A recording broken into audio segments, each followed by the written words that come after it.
As Oda races us towards the end of One Piece, the 5 elders, or the 5 elder stars, become increasingly important. And so I wanted to finally use my college degree. I'm going to do some literary analysis, the most literary analysis, to figure out exactly who these guys are. Are they fighters? Are they immortal? Is there a hierarchy among the group? What are their personalities? What is their favorite flavor of Ben & Jerry's ice cream? And how can these answers help us understand some of the massive themes of One Piece? Sit back, get something to drink, maybe get a snack, because we're going to do one of the deepest dives on the 5 elder stars of One Piece. Chronologically, I will be analyzing every scene of One Piece that contains the elder stars, or their voice, or their presence. And I have a degree in English literature which has been completely pointless until this exact moment, because we are going to stick to what is known as text-based analysis. At the cost of an absolutely stupid amount of student loan debt, I picked up a toolkit to effectively analyze these characters and the story. In the hierarchy of literature analysis, the reigning supreme champion is evidence within the text itself, hence text-based evidence. So this type of evidence is the strongest form of evidence to support a claim. Making a claim is ultimately our goal throughout this video. We want to answer questions because Oda is teasing us week after week, month after month, year after year. I want to know now. After watching this, you will be stalker level of intimate with these wrinkly ass holes. You will know them so well that you would know what starter Pokemon they would choose in Pokemon Red. By the end of this video, if you for some reason cannot answer these questions, well, you need to get back in class. Do I need to say more? Alright, let's get started.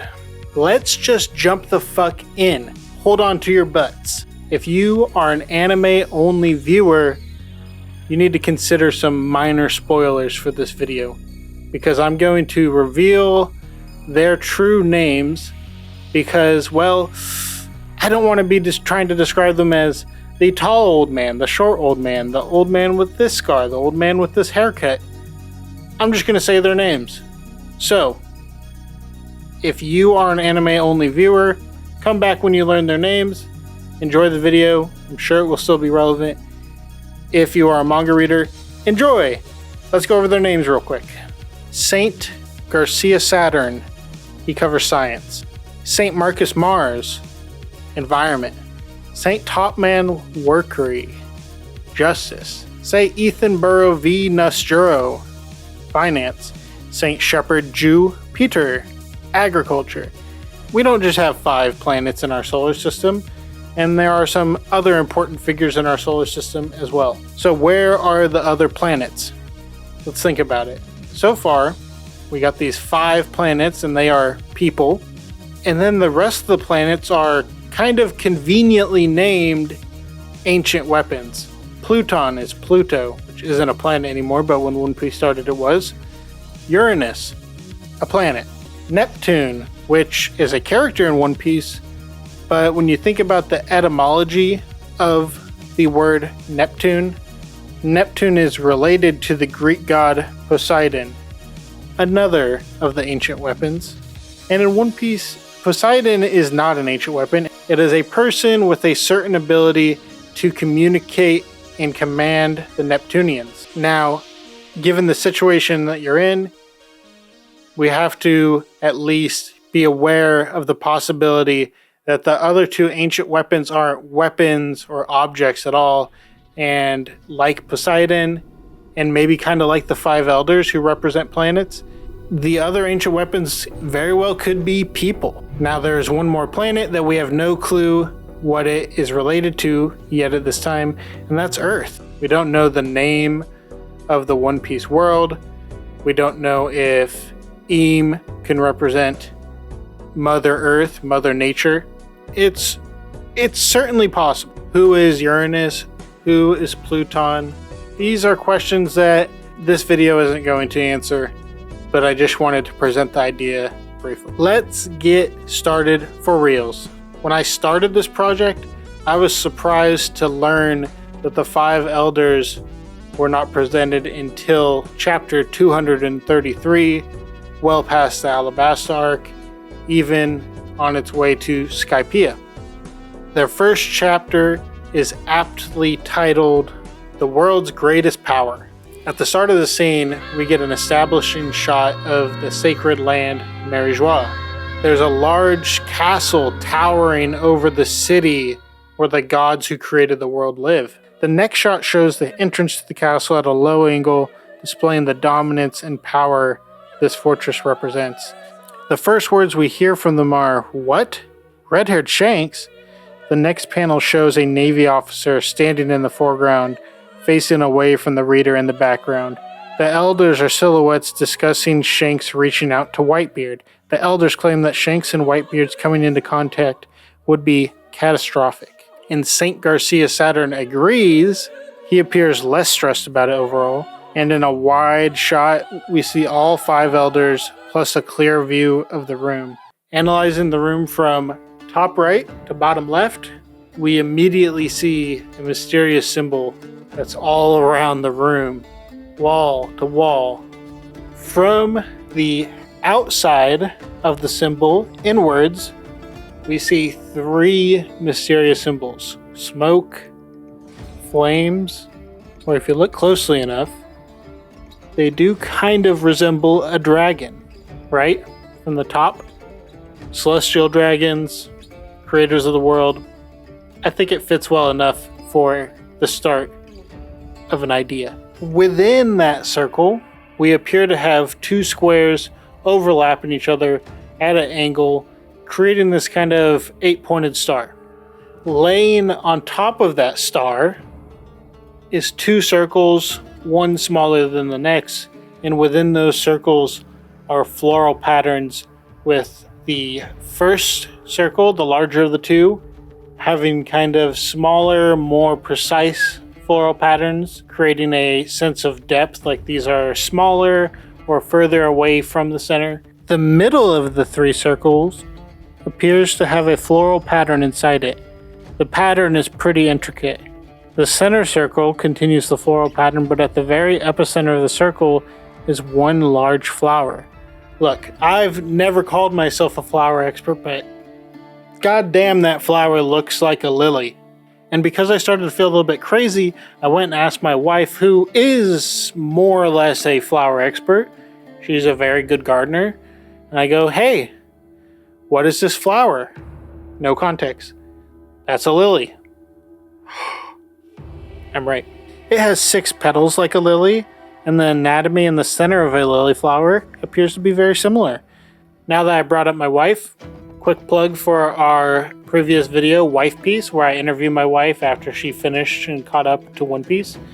And then I'm also going to plug something floral and my wife related, which is us starting our podcast. It's called The Garden Club, and there's a link in the description. If you like podcasts, please check it out. Thank you.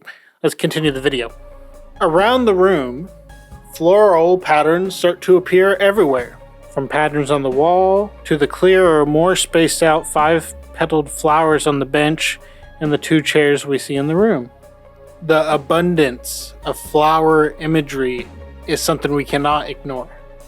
And specifically, the fact that a lily is chosen is something that we can't exactly ignore also. Lily derives from the Latin root lilium. It portrays love, passion, affection, and then there's a Taiwanese lily. It has a special interpretation of the flower of the broken bull because these flowers grow near clean waters, and there's a belief among certain cultures that damaging the lily will damage the environment, which would break their dinner bowls, because if the environment is damaged, you starve. Lastly, there's this Western Christianity interpretation of the lily flower that signifies purity and rebirth, as they are associated with the Virgin Mary in Christ's resurrection. Now let's continue with the rest of the room real quick, because we haven't covered everything. And then we can move on to the elders themselves. We see a black floor with repeating light circles across the floor in a uniform pattern.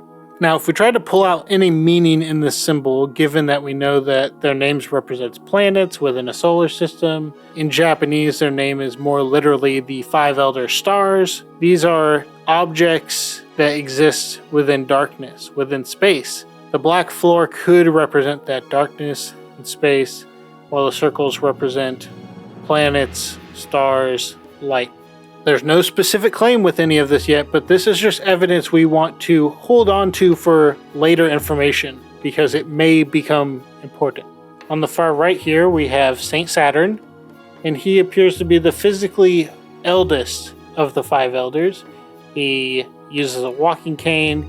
He looks a little bit less physically spry. His hat and hairstyle could represent some specific culture from a specific country that joined the world government at some point, and then he took over his position as an elder.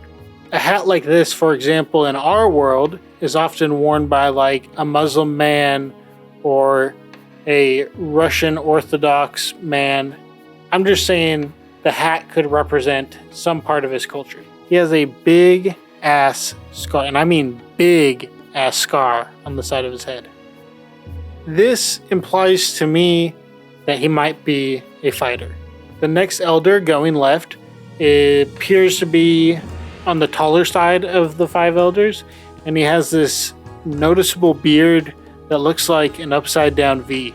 Mars and Saturn seem to be remarkably relaxed. Continuing left, we get somebody who appears to be more broadly built, possibly a little bit more stout. He has a few qualities that stick out, such as his mustache, which appears somewhat similar to Tusk's. Additionally, he has markings on his forehead and right cheek, which appear to be different than scars. It kind of looks like he had syphilis and left it untreated. And this very seriously makes me wonder if this man was once very sick. His name is Saint Warkuri. To his left is the standout of the group, good old Samurai Gandhi. He's the only one who brandishes a weapon. He's wearing a white robe while the rest of them are wearing black suits. And he seems even less worried about the conflict with Shanks and Whitebeard. His name is Saint V. Nus Juro. And to his left is Saint Shepherd Jew Peter. And doesn't he kind of look like if a shepherd suddenly had to work a corporate office job in the modern era? He does look like a shepherd. Anyways, he has a large scar on the upper part of his chest as well, further suggesting that these guys are warriors. I mean, one of them has a katana, 2 of them have big ass scars. I think it's pretty good evidence, or all these guys were in some of the worst car crashes you've ever seen. He remarks about protecting the balance between the 3 great powers, which are the warlords of the sea, the emperors of the sea, and the navy, the military wing of the world government. Saint Warkuri says they can't afford to ignore Luffy because he toppled Crocodile. And there we go. We have 5 old guys with planet names in a big room of flowers, and they appear to be like Arnold Schwarzenegger, who used to be a warrior and turned into a politician. They are kind of more worried about Luffy, or kind of more specifically Luffy's actions or Luffy's effects on the world, than the effects of Shanks or the Emperors of the Sea potentially forming an alliance. Hey, sorry, man, filming was really doing a number on my back, and I have a toddler, I have a 2-year-old, and a 4-month-old, and I am so tired, and I literally just do not have the energy to get in front of a camera, and so I'm going to do voiceover for the rest. This video is just getting started, so please stick around a little bit longer to make sure you enjoy it. So get up, refill your water, we're going to keep going. Let's go. In chapter 303, we get the first introduction to Kuzan, the current Admiral of the Navy, known as Aokiji. These 5 panels show 2 things. The admirals are on a short leash because as soon as he is known to be missing from Navy headquarters, another officer immediately sends the issue to the top of the ladder. They contact the 5 elders, who are divided on how to handle the situation. 2 elders are shown to be favoring Aokiji and not being excessively worried. This would be Saint Saturn and Saint Mars, who have shown to be more calm in their previous appearance. Saint Warkari feels frustrated with Aokiji's more lackadaisical nature. He wouldn't be a person who would back Aokiji for a fleet admiral position in the future. The next appearance is about 50 chapters later, in an appearance in Frankie's flashback during the Water 7 arc. We see Cypherpole 5 leader Spandam at Marijois approaching the 5 elders in the distance. This is not in the Room of Authority. It appears that they are in an atrium surrounded by a beautiful and elegant garden. When I think of garden in context like this, I would like to think of flowers, perhaps even lilies, while it's a possible connection to the Garden of Eden and other Christian symbology. Kind of to his credit, in like a fucked up way, Spandam challenges them to allow the world government to seek out the ancient weapon Pluton. It is not the 5 elders who seek it, but it is the 5 elders who agree to stealing the invention for their own benefit. Spandam wishes to have the weapon to use it, but the 5 elders show desire to just control it. Again, Saint Saturn speaks first, opening the door to the other elders to comment without really leaning one way or the other himself. His response to Spandam is tonally very similar to his first appearance. Again, dude, we are getting patterns with the way they speak and behave. Samurai Gandhi is remarkably decisive for the group. He doesn't mince words, and his words hit with a heavy dose of reality while also having an overwhelming aura of reasonability. Again, he's wearing his white robe and brandishes a weapon. If there's a hierarchy within this group, like seniority or something, then the read I have right now is that he is the strongest and maybe the most important of the 5. Samurai Gandhi is also the only one sitting down, and on a chair no less. The chair appears to be a normal wooden dining chair, but it does noticeably have a small carving on the edge of the seat. I would think it is the craftsman or the owner's name, but it's not clear in this scene. Somehow, this scene is 12 years earlier than what we've seen them so far in the current era, and they look exactly the same. And if they are exactly the same, and they didn't age, what does that make them? Something other than humans? Gods? Are celestial dragons actual gods? Chapter 395. During Eni's lobby, we see the 5 elders again during Nico Robin's flashback to the Ohara incident. Right before initiating the Buster Call on the Island of Scholars, Cypherpole kills Professor Clover during a call among the elders, CP9, and Professor Clover. The execution came at the demand of the elders before Clover could name the ancient kingdom. Again, the elders look exactly the same, even though we have seen them throughout more than 20 years at this point. There are several super nuanced things at play here. First, the characterizations of the 5 elders. Most notably, the elders are silhouetted for a purpose. Clearly, you can still distinguish their identities among the 5, but their faces are completely hidden under a shadow.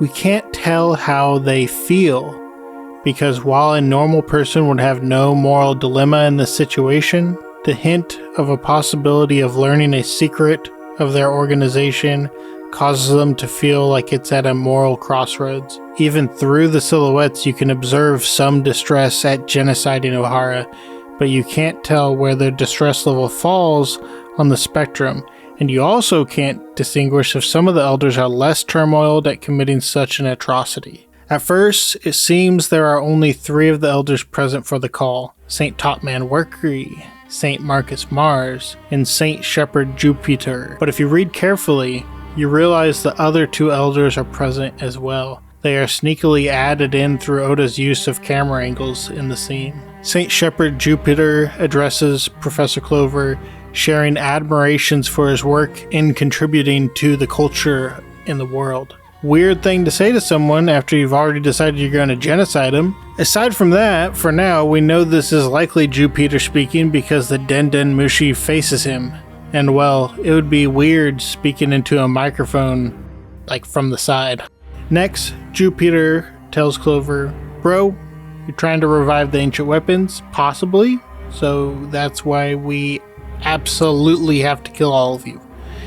I know Jupiter is like the Minister of Agriculture or some shit like that, but I think Oda fucked that up because he seems like the Minister of PR or Marketing because he's spinning up some bullshit to justify their fucked up ideology. Anyways, I think we can assume that Jupiter is the Soul Speaker, and in a very wolf in sheep's clothing-esque fashion, he turns on a dime from being a kind of meek-mannered politician to a vicious dictator. He says, "Kill him," to last minute prevent Clover from sharing the ancient kingdom's real name. As the conversation dives toward its inevitable conclusion, we see Saturn, Workery, Venustro appear somber as they listen into the conversation. We see Marcus Mars appear momentarily stunned by Professor Clover's knowledge about the buried history. Saturn calmly observes that Clover sounds a bit mad, but when Clover replies with a challenge to them in the form of a question, the challenge being that the ancient weapons are just a red herring for the true secret, which is people learning the ancient kingdom existed at all and what that kingdom represented. That is what the highest power is most terrified of coming to light.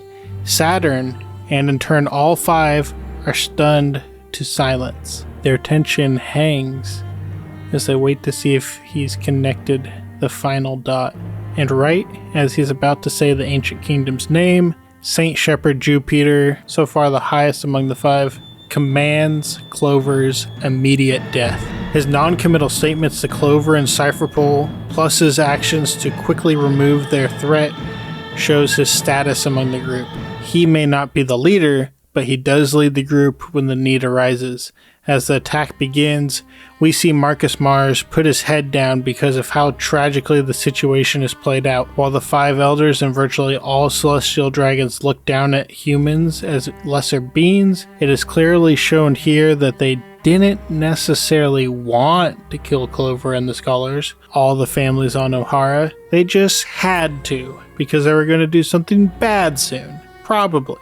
I mean, obviously these guys are genocidal fascists, but Oda shows here that they are not sadistic and maybe not even pure evil. That maybe the things they do to hold on to power have some sort of fucked up reasoning. A possible claim we could float as we go is, were these five elders ordinary people at some point? Were they chosen or evolved to be different one day? I do have a hard time imagining them being empathetic to humanity at all. At this time, technically we don't know for sure that they are celestial dragons, but I mean, come on. Would celestial dragons allow a regular Joe-ass human to have authority over them? Fuck no. Chapter 433. At the end of the Water 7 saga, we briefly see these old, hopefully flabby geriatrics again. A messenger appears in their room of authority to alert them to a major incident. Emperor of the Sea, red-haired Shanks, broke through the Navy's defense to make contact with Emperor of the Sea Whitebeard.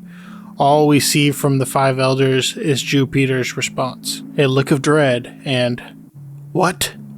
Again, this is at minimum just a sprinkle of evidence toward Jupiter being the leader or eldest among the group. He's practically always the final person to speak among the group, and thus has made a decision, and possibly a decision based on the thoughts of the other four, if they have any particular ideas in the given situation. Chapter 594. At the midpoint in the series, after the Paramount War that led to the death of Port Castiace and a tumultuous power vacuum in the world, we see the longest and most significant scene in the entire series to this point. The five Elder Stars discuss Straw Hat Luffy's actions when he signaled the start of a new era by ringing the Ox Bell 16 times. Saint Saturn briefly mentions Luffy before the conversation turns toward the empty seats in the 7 warlords, and the empty seat at the table with the Emperors of the Sea. The room of the 5 elders, as well as the elders themselves, appear exactly as it always has, and as usual they speak in the order of my proposed hierarchy among them. Saint Saturn to Saint Mars, who is mildly concerned with Silver Rayleigh, Saint Warkery, who mentions Jinbei leaving the warlords as well. Next is Saint V Nesturo, who asks who should fill the 3 open warlord seats. And in my opinion, the leader, Jupiter, responds that they should wait for the developments in the New World because Emperor Whitebeard left vast territories, and his position will be filled by someone who can claim it. The rest of their conversation repeats the same order, with the discussion revolving around Blackbeard as the leading candidate for Emperor of the Sea, because he's shown an ability to sweep through Whitebeard's former territories, and his feat of consuming 2 devil fruits, which Saint Warkery states has no precedence in history. Whether he's talking about known history or buried history is left a bit unclear in this scene. Lastly, Saint Jupiter claims that only the remaining emperors have a chance at defeating Blackbeard at this point. Then we see the next panel of Saint V Nesturo, who sits across the room looking a bit stressed out. He states that the biggest problem for them is actually D, appearing more frequently in these recent years. This is the final time we see the elders until the epilogue of Dressrosa. We see the 2 elders who I consider the top 2 positions for leadership, which are Saint V Nesturo and Saint Shepherd Jupiter. We see Jupiter kind of making the most decisive statement, as well as kind of making a decision for what the world government is going to ultimately do. And we see V Nesturo point at the coming storm for the world government. The D. These are Monkey D. Dragon, Monkey D. Luffy, maybe Monkey D. Garp, Trafalgar D. Waterlaw if they know his true name, Portgas D. Ace, Gold D. Roger, because remember, for these guys, Gold D. Roger's execution is kind of not that long ago for them, because they could have been alive for potentially 800-900 years at this point. Jaguar D. Saul, who, like Roger, feels like a long time ago for us, but maybe not so long ago for the elders. And of course, the future Emperor of the Sea, who they've been talking about in this meeting, Marshall D. Teach Blackbeard, probably the only more chaotic force in this world at this moment than Monkey D. Luffy. Chapter 793. I think everyone finds this next scene with the 5 elders as their favorite because they put Admiral Sakazuki in his high chair, stick a binky in his mouth because he pops an attitude with them. Within the temporal reality of the One Piece world, Doflamingo leaving the 7 warlords of the sea to the collapse of Doflamingo's grip of power on the kingdom of Dressrosa, it takes place over like 3 hours. So picture this. Fleet Admiral Sakazuki wakes up, drinks a coffee, picks up the newspaper and sees that Doflamingo left the 7 warlords. He goes, what the fuck? Okay, well, Admiral Fujitora arrests that asshole. Then he gets a second newspaper like an hour later that actually he's still in the warlords and that the Navy did an oopsie. Now he's pissed, so he marches into his boss's office, and while they just don't give a single fuck about his problem, Sakazuki says he wants the elders to put an end to this, and Saint Saturn responds first again, and he pauses for a while, and if considering how he wants to respond to this, or if he wants to respond at all, he simply says, don't talk back to us. Saint Mars says nothing. Warkery chimes in that Sakazuki's honor is a trifling matter. He sees things a bit more holistically. Saint V Nesturo chastises Sakazuki further by saying that the Navy is just the face of the world government, meaning his problem literally does not matter.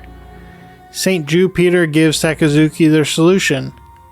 They are leaving this matter to Cypherpole, aka shut the fuck up. Sakazuki kicks and screams that Cypherpole is a shit solution, and while he might be right, next is my favorite moment. "Shut your insolent mouth, Sakazuki." By the way the panel is, with the next speaker and panel being Saint Workery, we have to assume that he's the one putting Sakazuki in timeout. He then says, "What about Kuzan then, bitch?" He chose to be a pirate and under an Emperor of the Sea. As they are arguing about, frankly, trifling matters, a messenger walks into the room and exclaims that Dressrosa has fallen at the hands of the Straw Hat Pirates, and let me remind you that Doflamingo and the Navy were supposed to be able to stop this from happening together, and the Navy deployed several vice admirals and a fucking admiral. But after they moved their chess pieces this morning, shit happened. Luffy, Law, Sabo, the Tontadas, many other pirates and crews, and the people of Dressrosa exposed Doflamingo and destroyed everything he built, all while completely outshining the Navy and the world government in the meantime. Reacting to this news, every elder is completely pissed and or completely stressed out. This is such unexpected news to them. Remember, Luffy disappeared 2 years ago, and this is his big return to them. Imagine you're an elder. You'd be shitting your pants after realizing just how much that little gum squirt has grown in just 2 measly years, especially given that he brands the D name. Let's also consider the very likely and real possibility that these geezers are immortal.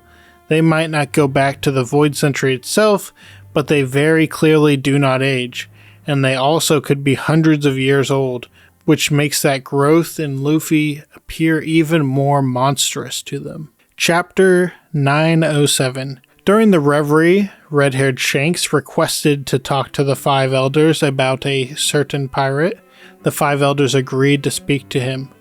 Saint Saturn and Saint Venus Juro ask what he is doing there. Workery and Jupiter chime in as well, but nothing they say is particularly notable.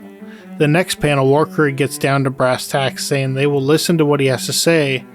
Then they tell the guards to leave the room, which most definitely shows they are not worried about Shanks' power, not with all 5 of them in the same room. Besides the scars on their bodies, being willing to meet their presumed enemy alone without guards is the single most significant sign that they are top-tier combatants in their own rights. Chapter 908. The next chapter we see the elders again walking to the throne room of Pangaea Castle, a room where 19 of the 20 nations pledge their swords to the throne to vow that no single person will sit on the throne to rule above them. At this time, the world leaders of the kingdoms that compose the world government are in a meeting, but the elders are on their way to meet Nefertari Cobra of the Alabasta Kingdom. He requested an audience with them. Saint Workery reveals that Nefertari Cobra's ancestor was the sole ruler to not pledge their sword to the throne because they decided to remain in the lower realm rather than ascending to Mary-Joie as a celestial dragon. Saint Mars comments that this action essentially makes them traitors, at least to the 5 elders. It isn't the clearest detail, but I presume the next speaker to be Workery again, who asks, has he learned something? Positing that he may have learned a secret. He hopes that this meeting will not derail the reverie.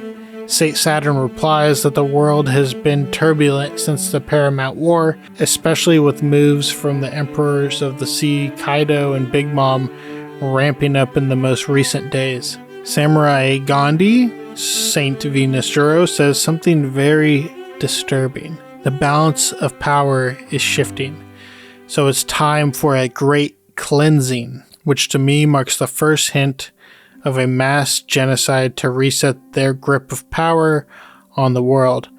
How that will happen at this exact moment is unclear. Before we analyze the next scene in the throne room, let's take a moment to consider what this place even is, because I think it is important. Mary-Joie is stolen land, which is known because they say at the creation of the world government that 19 leaders pledged their weapons to an empty throne. Somebody was removed.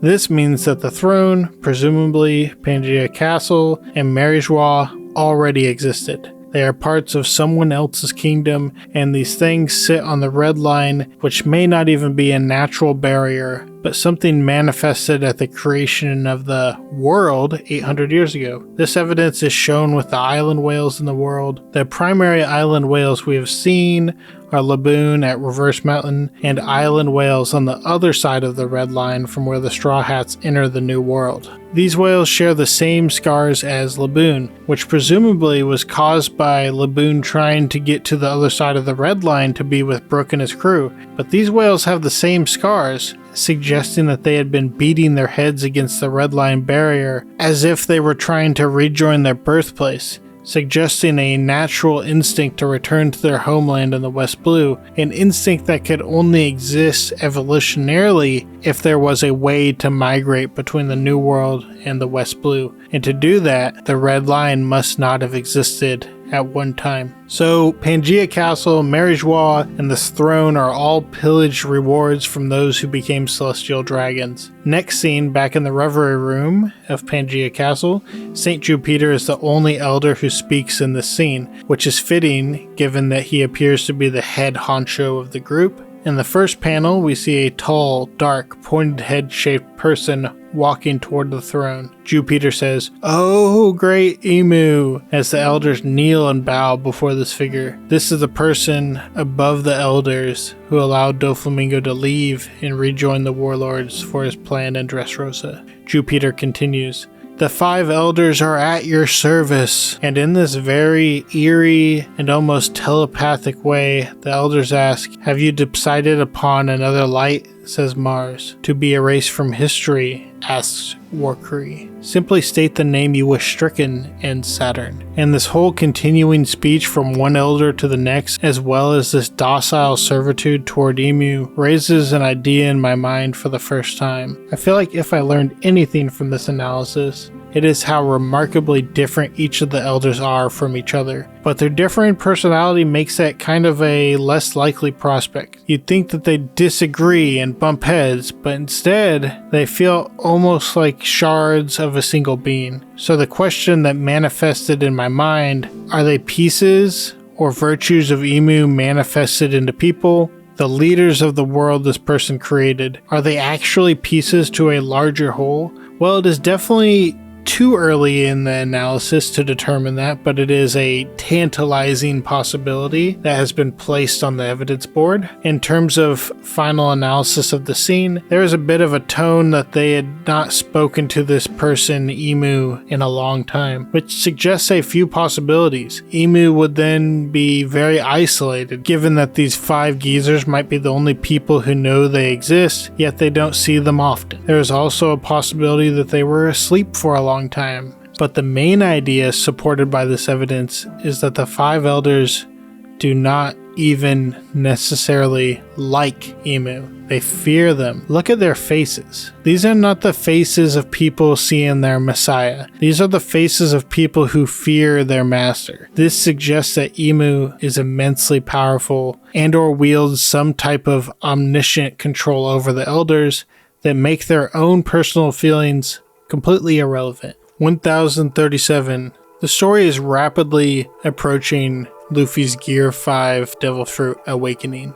And so we cut to the elders. They're still dealing with all the shit at the reverie. It's as if this year's reverie was cursed. We should put what happened aside for now. So whatever they're going to talk about in a second is worse than what has happened at the reverie. We don't know who is speaking, by the way. They do that kind of continuing each other's speech right here. And to show this, Oda has them share a speaking bubble. Marcus Mars starts, "Wano is the more pressing issue." And Saint Venus Juro continues, "There is no way of knowing that battle would go this far. They need to get Nico Robin right now." He feels there's been unfinished business. He continues, "It wouldn't be out of place for someone to die unexpectedly during a war that involves Kaido and Big Mom. This is our chance to erase that nuisance." It cuts away briefly and then cuts back to the 5 elders. They're now talking about the most pressing issue, more pressing than what's happened at the reverie. Saint Warcree states, "That's impossible. That fruit is nothing but a legend, even for us. It hasn't awakened for centuries. centuries, meaning 200 or more years. I would say St. Jupiter sweats and kind of yells, "How else do you explain the world government giving a specific devil fruit a unique name?" Now, this kind of suggests that they are,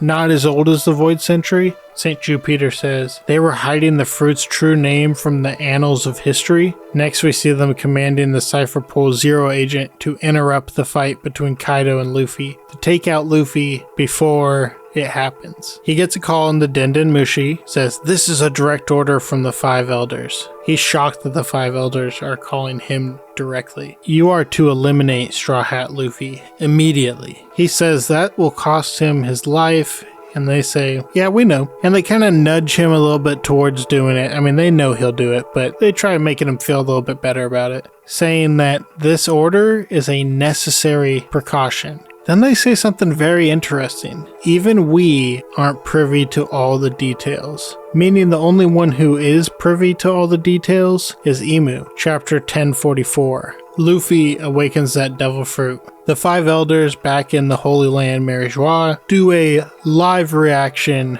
to Luffy's Gear 5. We see Marcus Mars talking directly to Saint Saturn. At least it's shown that way in this framing.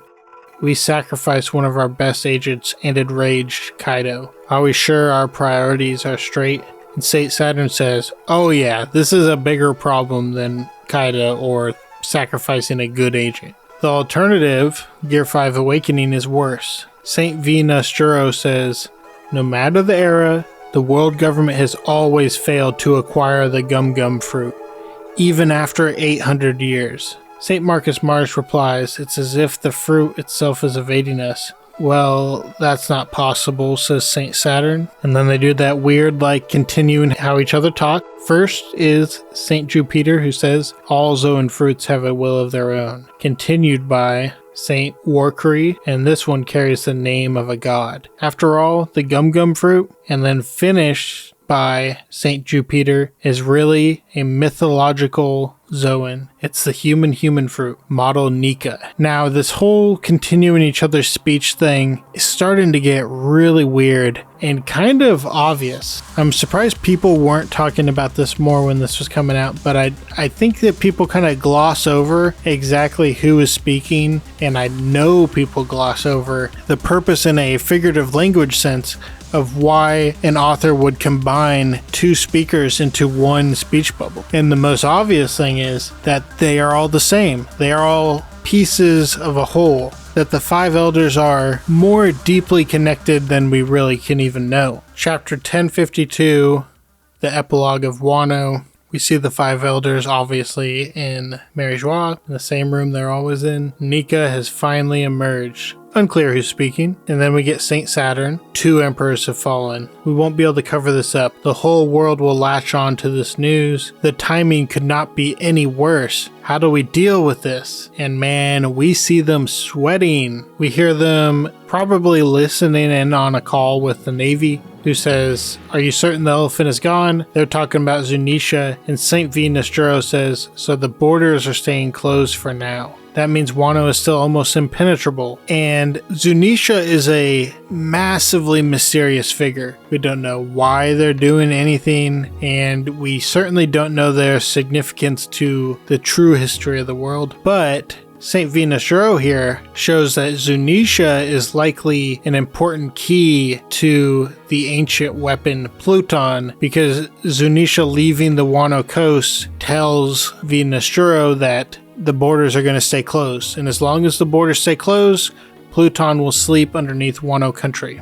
We see St. Jupiter say, "It appears that they have changed their plans. At least one of them has considerable guile," which is really funny because they're speaking about fucking Momonosuke, who, he's a goober. We all know it. We all love him. He's our little brother. But yeah, just kind of funny that they're kind of praising him. And this is kind of funny, but St. Jupiter's like, "Hey, CP0, you can still get Nico Robin, right? I mean, That's no big deal. And CP0 is like, yeah, I mean, no shot in hell that would ever happen. What I could take in an analytical sense is that they are kind of clueless in some ways of what's going on in the world, because they think it's realistic to ask somebody to go capture Nico Robin like it's no big deal, when if they were more present with the world affairs, they would know there was no fucking shot in hell that would ever happen. The next chapter, we see the elders again. Saint Warcry is fucking pissed, and I love it. What is the meaning of this photo? We never approved it, and I thought we told you to remove the D. The poor little baby Marine's like, no sir, we weren't told about that. Again, showing that they have some limitations by sitting in the room all the time, listening in on phone calls. Warcry says, reprint it. The world cannot be permitted to see this, but you know, too late, buddy, too late. And all this really does is add to the evidence that Saint Warcry in particular is kind of the stress case of the group and generally more worried than the other elders. And that's all for right now. If you're currently reading Egghead Island, you know that the 5 elders are really starting to enter the story in a higher frequency than ever before in the story. And things in Egghead Island change a lot that it feels, in continuing an analysis of the elders in the Egghead Island arc while it's still ongoing, seems a bit premature. So the plan is that I will make a follow-up video containing a complete analysis and breakdown of the 5 elders within the Egghead Island arc. And then if we need to add another one by the end of the series, you know, maybe we'll do that as well. So if you enjoyed this video and you definitely don't want to miss the second part whenever Oda comes around to finishing the Egghead Island arc, please subscribe to the channel. And the other thing I want to let you know about is my podcast, The Garden Club, which is just a little podcast show I have with my wife. It's pretty casual and just kind of fun. We both love One Piece, and while the podcast is not about One Piece, we're too diehard to not talk about it sometimes. So if that sounds interesting to you, that's linked in the description. Again, that's called The Garden Club. I really, really, really appreciate you listening to the end of this video. I hope that you're doing well, and I'll talk to you next time. Thank you.